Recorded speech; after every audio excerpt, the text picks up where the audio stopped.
নমস্কার, দোলনস কিচেনে সবাইকে স্বাগত জানিয়ে শুরু করছি আবারও একটা কেকের রেসিপি। বড়দিন বা ক্রিসমাসের সময় আমরা নানা রকমের কেক খেয়ে থাকি। আমার আজকের recipe rich fruit plum cake. খুব সহজেই বাড়িতে বানিয়ে নেওয়া যায়। দেখে নেওয়া যাক আজকের এই রেসিপিটি। রিচ ফ্রুট প্লাম কেক বানানোর জন্য আমি এখানে কিছু ড্রাই ফ্রুটস জুসের মধ্যে ভিজিয়ে নেব। নিয়ে নিলাম কিছু কালো কিশমিশ, কিছু রেগুলার কিশমিশ আর কিছু পরিমাণে খেজুরের বীজগুলো আমি ছাড়িয়ে নিয়েছি। আর নিয়ে নিয়েছি কিছু পরিমাণে মোরব্বা, আর নিয়ে নিচ্ছি কিছু পরিমাণে টুটি ফ্রুটি। এবার এইগুলোকে আমি অরেঞ্জ জুসে ভিজিয়ে নেব। দিয়ে দিচ্ছি হাফ কাপ অরেঞ্জ জুস। আপনারা আপনাদের পছন্দ মতো যে কোনো ড্রাই ফ্রুটস এখানে নিতে পারেন। এবার আমি এইগুলোকে প্রায় 1 থেকে 1.5 ঘন্টার মতো ভিজিয়ে রাখব। আর অপরদিকে আমি একটা ক্যারামেল সিরাপ তৈরি করব। তার জন্য কড়াইয়ে দিয়ে দিচ্ছি হাফ কাপ চিনি। গ্যাসের ফ্লেমটাকে মিডিয়ামে রেখে দিয়ে চিনিটাকে মেল্ট হতে দেব। আর চিনিটা যখন মেল্ট হতে শুরু করবে তখন গ্যাসের ফ্লেমটাকে লোতে করে দিতে হবে। দেখুন ক্যারামেলটা তৈরি হয়ে গেছে। এবার গ্যাসের ফ্লেমটাকে অফ করে দিয়ে আমি দিয়ে দিচ্ছি 1/4 কাপ জল। জলটাকে ভালোভাবে মিশিয়ে নেব। তাহলেই তৈরি আমাদের ক্যারামেল সিরাপ। এবার এই সিরাপটাকে আমি ঠান্ডা করে নেব। ততক্ষণে আমি কেকের বাকি প্রিপারেশনগুলো করে নেব। একটা বড় পাত্রের মধ্যে নিয়ে নিচ্ছি 1/4 কাপ নর্মাল টেম্পারেচারে থাকা দুধ, আর দিয়ে দিচ্ছি 1/3 কাপ সাদা তেল।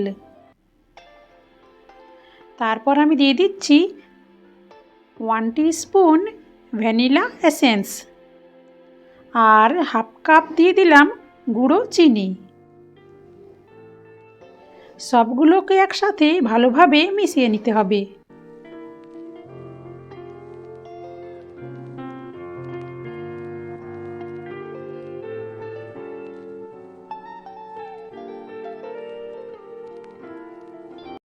এবার এখানে দিয়ে দিতে হবে 1 কাপ ময়দা। সাথেই দিয়ে দিচ্ছি হাফ কাপ গুঁড়ো দুধ, হাফ চা চামচ দারচিনি ও এলাচের গুঁড়ো, আর 1/4 চা চামচ দিয়ে দিচ্ছি জায়ফল গুঁড়ো। দিয়ে দিচ্ছি সামান্য লবণ। এবার সবগুলোকে খুব ভালোভাবে মিশিয়ে নেব।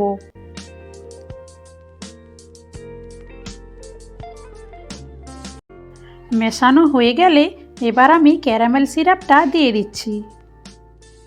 পুরো ক্যারামেল সিরাপটাই আমি এখানে দিয়ে দেব। দেখুন কত সুন্দর রংটা হয়েছে। এরপর যে ফ্রুটগুলো অরেঞ্জ জুসে ভিজিয়ে রেখেছিলাম সেই ফ্রুটগুলো এর মধ্যে দিয়ে দেব, আর খুব ভালোভাবে মিশিয়ে নেব।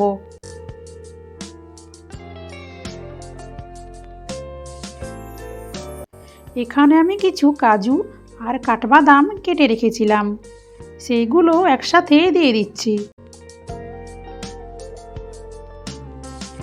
এখানে দেখুন মিশ্রণটা একটু পাতলা মনে হচ্ছে, তাই আমি 10 থেকে 15 মিনিট রেস্টে রেখে দেব। ততক্ষণে আমি কেক মোল্ডগুলো রেডি করে নেব আর কড়াইটাকে প্রিহিট করে নেব। মিডিয়াম ফ্লেমে কড়াইটাকে আমি প্রিহিট হওয়ার জন্য রেখে দিয়েছি। আর এতক্ষণে আমাদের কেকের মিশ্রণটা 10 মিনিট রাখা হয়ে গেছে। আমি এর মধ্যে মিশিয়ে দিচ্ছি 1 চা চামচ বেকিং পাউডার আর হাফ চা চামচ বেকিং সোডা, আর দিয়ে দিলাম 1 চা চামচ পাতিলেবুর রস বা ভিনেগার। খুব ভালোভাবে মিশিয়ে নিচ্ছি। মিশিয়ে কেক মোল্ডের মধ্যে ঢেলে দেব। এখানে দেখুন আমি কেক মোল্ডটা তেল ব্রাশ করে বাটার পেপার দিয়ে রেডি করে নিয়েছি।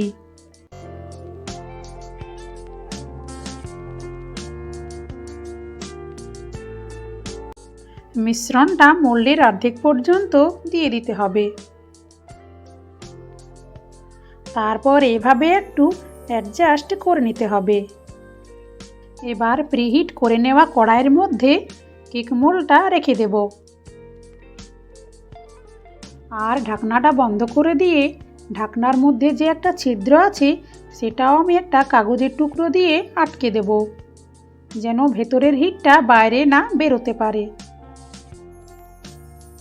এখানে আরেকটা আমি বড় বাটি তেল ব্রাশ করে বাটার পেপার লাগিয়ে নিয়েছি। বেঁচে যাওয়া মিশ্রণটা ঢেলে দিলাম। গ্যাসের অন্য ওভেনে আরেকটা কড়াই বসিয়ে কড়াইয়ের মধ্যে নুন দিয়ে প্রিহিট হওয়ার জন্য রেখে দিয়েছিলাম। বাটিটা বসিয়ে দিলাম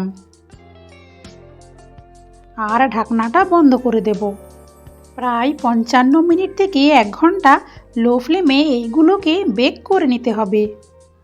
35 থেকে 40 মিনিট পর খুলে আমি কেকটাকে গার্নিশ করে নিচ্ছি। তাহলে এবার 1 ঘন্টা পর গ্যাসের ফ্লেমটা অফ করে দিয়ে ঢাকনাটা খুলে একটা কাঠির সাহায্যে দেখে নেব।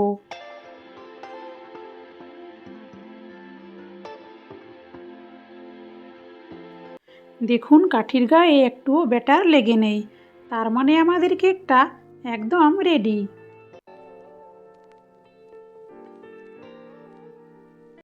এবার ঢাকা দিয়ে আমি এর মধ্যেই রেখে দেব আরও 30 মিনিটের মতো। তারপর আমি কেকগুলোকে ডিমোল্ড করে নেব। একটা প্লেট উপরে এভাবে রেখে পাল্টে দিলেই হবে। দেখুন খুব সহজে কেকটা বেরিয়ে এসেছে।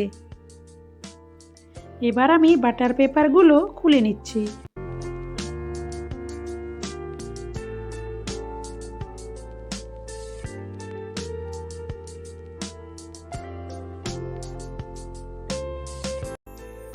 দেখুন কেকটা দেখে বোঝা যাচ্ছে কত নরম হয়েছে। আশা করি রেসিপিটি নিশ্চয়ই আপনাদের ভালো লাগবে, আর ভালো লাগলে বন্ধুদের মধ্যে শেয়ার করবেন। আর নতুন বন্ধু হলে চ্যানেলটিকে সাবস্ক্রাইব করবেন। পুরনো বন্ধুদের সাথে থাকার জন্য অনেক অনেক ধন্যবাদ। সবাই ভালো থাকবেন, সুস্থ থাকবেন।